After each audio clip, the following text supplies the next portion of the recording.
తెలుగు రాష్ట్రాల్లో అల్పపీడన ప్రభావంతో భారీగా వర్షాలు కురుస్తున్నాయి. విజయనగరంలో సముద్ర తీర ప్రాంతమంతా అల్లకల్లోలంగా మారింది. భోగాపురం, పూసపాటిరేగ తీర ప్రాంతంలో సముద్రం భారీగా ముందుకొచ్చింది. 2 రోజుల నుంచి అలల పోటు ఎక్కువగా ఉంది. సముద్రం 30 మీటర్లు ముందుకు రావడంతో మత్స్యకారులు ఆందోళన చెందుతున్నారు.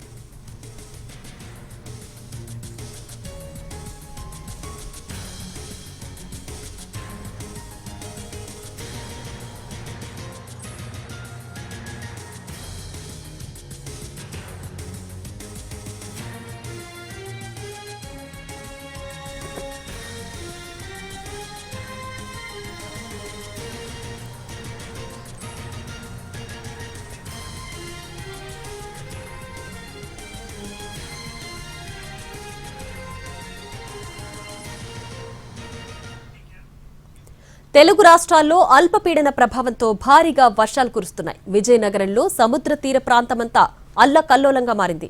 భోగాపురం, పూసపాటిరేగ తీర ప్రాంతంలో సముద్రం భారీగా ముందుకొచ్చింది. 2 రోజుల నుంచి అలల పోటు ఎక్కువగా ఉంది. సముద్రం 30 మీటర్లు ముందుకు రావడంతో మత్స్యకారులు ఆందోళన చెందుతున్నారు.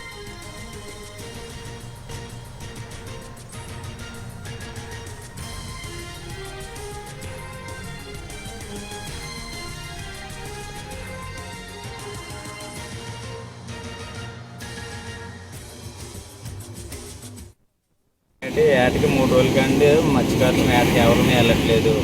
తుఫాన్ ప్రభావం ఎక్కువతో 30 మీటర్ల దగ్గర సుమారు దగ్గరగా సముద్రం వచ్చింది. మా ఇంటి దగ్గర వరకు వచ్చింది. అలాగనేసి 3 రోజుల కంటే మేము ఏటకి వెళ్ళట్లేదు. మాకేదో ప్రభుత్వం అనేది మాకు సహకారం చేస్తారని మేము కోరుకుంటున్నాం.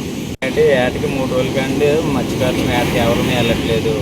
తుఫాన్ ప్రభావం ఎక్కువతో 30 మీటర్ల దగ్గర సుమారు దగ్గరగా సముద్రం వచ్చింది. మా ఇంటి దగ్గర వరకు వచ్చింది. అలాగనేసి 3 రోజుల కంటే మేము ఏటకి వెళ్ళట్లేదు. మాకేదో ప్రభుత్వం అనేది మాకు సహకారం చేస్తారని మేము కోరుకుంటున్నాం. ఏటకి 3 రోజుల కంటే మత్స్యకారులు ఏటకి ఎవరిని వెళ్ళట్లేదు. తుఫాన్ ప్రభావం ఎక్కువతో 30 మీటర్ల దగ్గర సుమారు దగ్గరగా సముద్రం వచ్చింది. మా ఇంటి దగ్గర వరకు వచ్చింది. అలాగనేసి 3 రోజుల కంటే మేము ఏటకి వెళ్ళట్లేదు. మాకేదో ప్రభుత్వం అనేది మాకు సహకారం చేస్తారని మేము కోరుకుంటున్నాం. ఏటకి 3 రోజుల కంటే మత్స్యకారులు ఏటకి ఎవరిని వెళ్ళట్లేదు. తుఫాన్ ప్రభావం ఎక్కువతో